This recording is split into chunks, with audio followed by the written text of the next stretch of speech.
Okay, so today I want to help you guys with probability. Different types of probability questions. What is probability? How do you figure it out? And the different kind of scenarios that they might throw at you during a test or homework. Okay? So first, I can't assume that you know, so I'm going to tell you what the definition of a probability is. So, a probability of an event occurring is the number of ways the event can occur over the number in the sample space. Okay?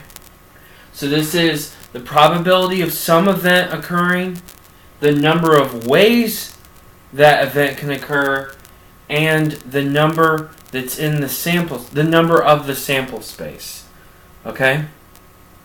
So we've done many of these problems. How many ways can this happen? Permutation, combination, multiplication principle. Number in the sample space, same thing. You just have to include everything that could possibly happen within your system. Okay? So, number of events is how many ways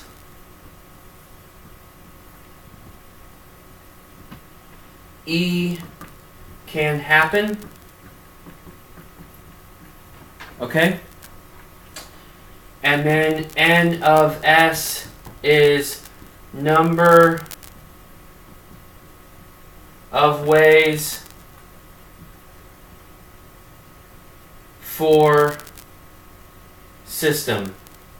I'll put whole system. Okay? So, number of ways the event can occur, the number in the total sample space, this is the probability of that event occurring. That probably seems very simple to you. It probably seems, well, let's just get started, because the confusion will start when we do examples. So now we know the definition. Okay, let's do an example. Example 1. Okay, so say you have set A, and it contains, how about,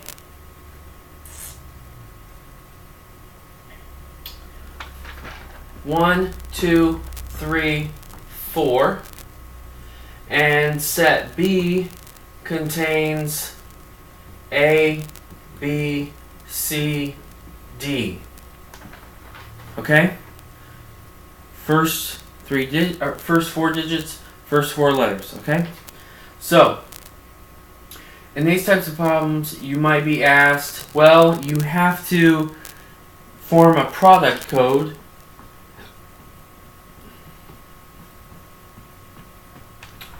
and it has 2 digits followed by 2 letters. Okay? A question might be, what's the probability of having an even number first? So these are 2 digits, 2 letters. What's the probability of getting an even number? You might even be able just to guess, but this is the systematic way of figuring it out if you can't just guess. So what do? Well, the first thing I need to do is come up with how many different ways can the event occur. Then we're going to find the total number in the sample space. Okay, so how many different ways can an even number occur? Well, for the first digit, we don't actually care. It can be anything from 1 to 4 in this system. But for the second digit, it would have to be either 2 or 4 to make it an even number. So that's only 2 choices. Here you had 4, and for the letters, we're not so concerned. That could be all 4 either time. Okay? So now what we have? 16 times 4 times 2. Let's see, I think I got 128. Okay? number of ways an even number could occur.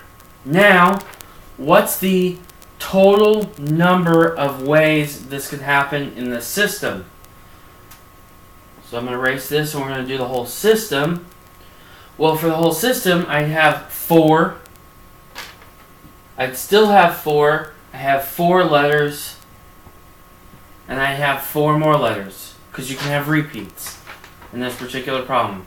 So, in the sample space, there's 256 different ways this could happen. Alright.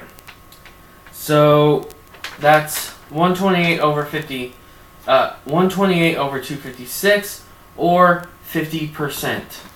Now, you might have guessed that from the very beginning, that there's only 2 numbers that could make this even, so it would have to be 50%. So, even though those letters are acting on it, it's not going to affect our system. Okay, so hopefully that was an easy one. That was kind of our warm-up. Let's get into a harder one. Alright, so for the next one, I'm going to have, and you know they love these types of problems, I'm going to have 4 red balls and 3 blue balls, okay? Now for this, maybe you want to find the probability, let's start easy, the probability of all red, okay? Well, I didn't tell you how many we're selecting. We're going to select 4. Okay, sorry about that. So we're going to select 4 out of 4 red balls and 3 blue balls.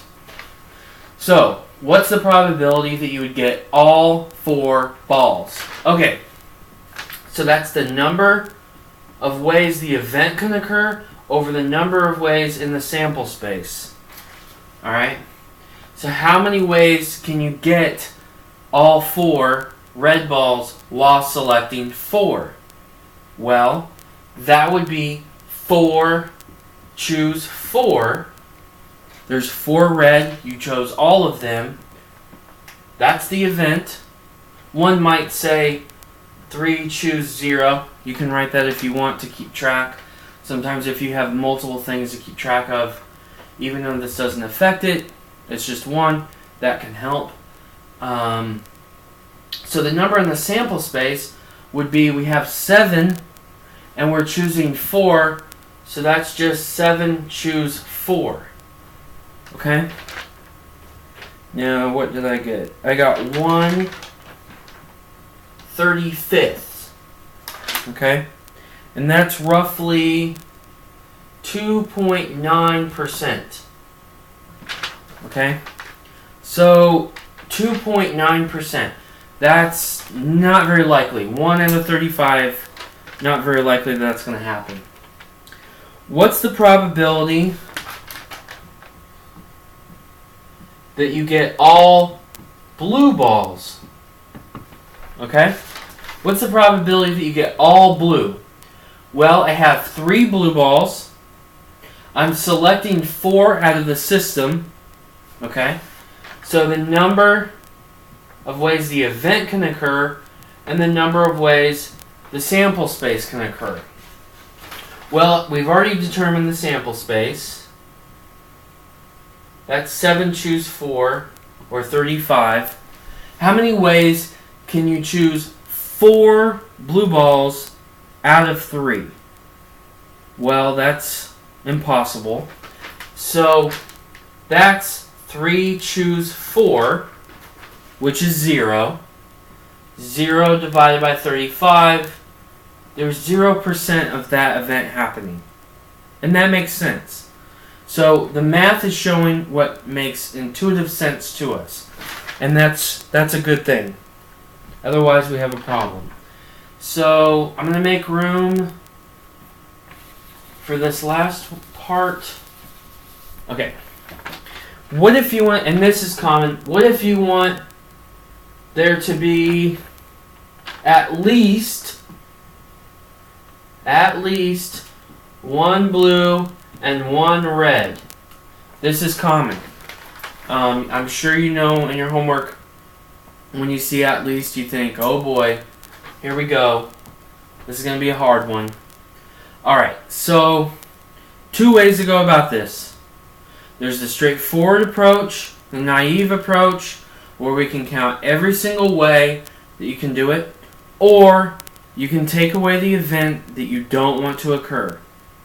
For this video, I'm going to show you both. I'm just going to show you the naive approach, and then I'll show you the smart approach. And hopefully, when you're on your own, you'll see why we would do that. So, if you went straightforward, and you said, how can we do this for at least one blue and at least one red? Well, you might choose one red. So 4, choose 1. I need to write bigger. 4, choose 1. And so you might have chose all 3 blue. You could choose 4, choose 2, and 3, choose 2. You could also do 4, choose 3, and 3, choose 1, right? But this way you have to calculate all 3 of those products, and that's kind of a pain. You'll still divide it by the 35, the sample space. This isn't that bad for a homework question, but on a test you wouldn't want to do it. It's just going to be a pain. So let's do it the easy way. Well, what's the easy way? The easy way, when we're talking about probabilities, you know that 100% chance something happened. So I'll have a 1 there for 100%. Now I'm just going to subtract off all of the probabilities of the events I don't want. Well, the probability I don't want is to choose the all red balls, because I want at least 1 blue and 1 red. So, in fact, we've already calculated this. So that's 1 over 35. That's the only scenario we have to get rid of. So what's that? That's going to be 34 over 35% chance that you're going to get this. And I calculated this earlier. This is roughly 97% that if you do this experiment, you're going to get at least 1 blue and 1 red. Okay? So I think that's a pretty good example of a medium problem. We used combinations for that one. Let's look at one more. And this would be our hardest one for today. So let's say we have 7 people. And this includes a husband and a wife. Okay? 7 people, including husband and wife. Alright. We're going to make a group of 5. So select 5. Okay? What's the probability that we choose the husband and the wife within these 5 people? So we're selecting 5. What's the probability we select the husband and the wife within this 5? Well, we know the definition of probability. Number of ways the event can occur over the number of the sample space. So how many ways could that happen? Any guess? So what might be difficult to see is that what you actually have is you have a husband and a wife plus 5 other people. 5 random people. The husband and the wife is a subset. Okay? That's a subset. There's 2 of them. And in this particular problem, we're going to choose all 2 of them, right? So that's 2, choose 2. We don't care about the order, so we're going to use combinations. But we're selecting 5 total. We've selected 2 people, so we have to select 3 more people, and that's going to be in the other group, the other subgroup, which is 5, choose 3. Okay? So what's the sample space? We have 7 people. We're selecting 5. 7, choose 5. Okay? One more time. Husband and wife you can think of as a subgroup, a subset. There's 5 other people that are not in that subgroup, right? So it's 5 choose 3 because we have to pick 5 total people. So you see 2 and 3 adds to 5. You're selecting 5, both numerator and denominator. Okay? Let's calculate it. So 2 choose 2 is just 1. And then 5 choose 3 is going to be 5 factorial over 2 factorial over 3 factorial. What's that? 5 times 4 over 2 times 1, cut to 2, you get 10. So you got 10 up here. Alright? What's 7 choose 5? 7 factorial over 7 minus 5, 2 factorial, 5 factorial. That's going to be, why did I do this on the corner of the board? I could not tell you. Couldn't tell you. 7 factorial, 2 factorial, 5 factorial, 7 times 6, 2 times 1, cut there, half, 21. Alright, our probability is 10 21st. Okay? What does that come out to? 48%. There's 48% chance that we'd pick the husband and the wife. That's what this is telling us. Alright? What's the probability that you would select just the wife, not the husband? Okay? What's the probability that we select the wife in our subgroup, but not the husband? So now we won't have 2 choose 2 anymore. We don't have that. Now we're just selecting one of them. And not only are we selecting one of them, we're selecting specifically the wife. So if we were selecting either the husband or the wife, it would be 2 choose 1. But since we're specifically picking one of them, it's going to be 1 choose 1 for the wife.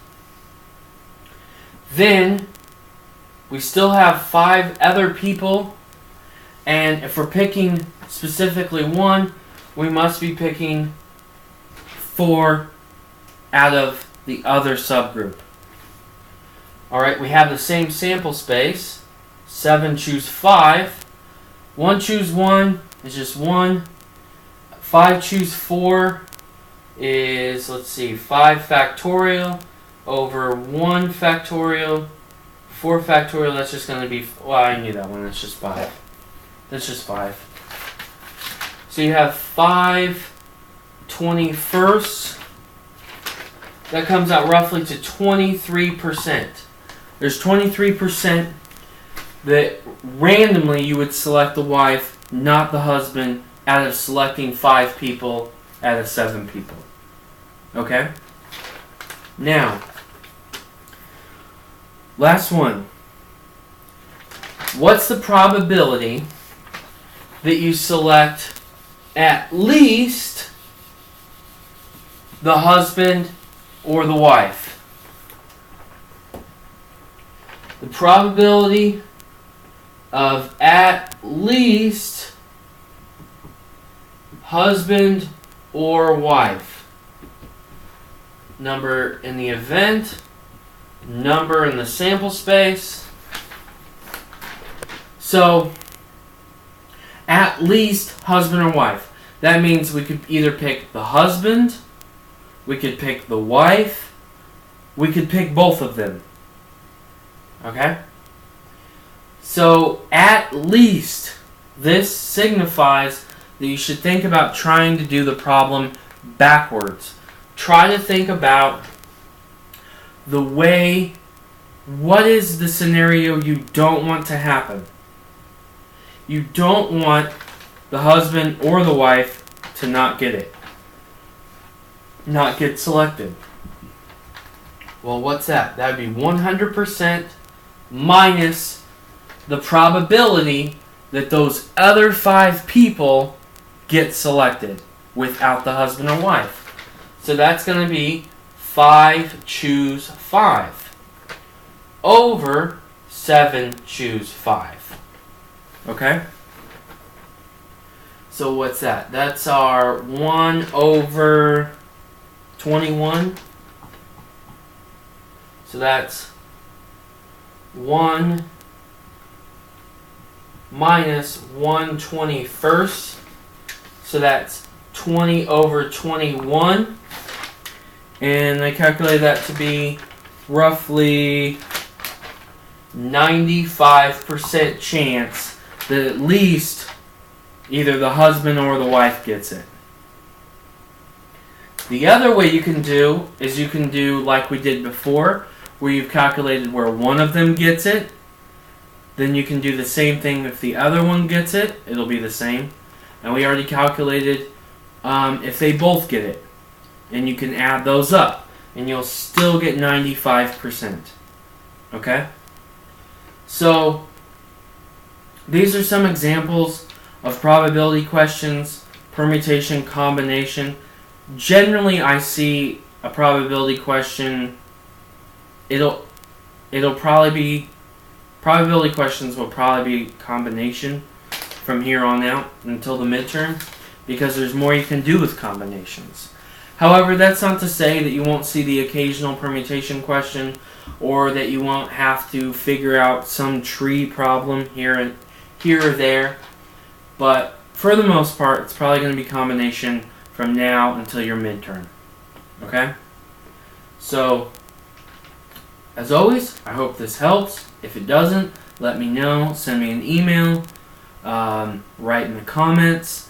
If I'm not doing a type of problem you'd like to see, then please write those in the comments. And we can see if we can't get something set up where I'm doing those type of problems. Okay? So, I hope this helps. Alright. See you later.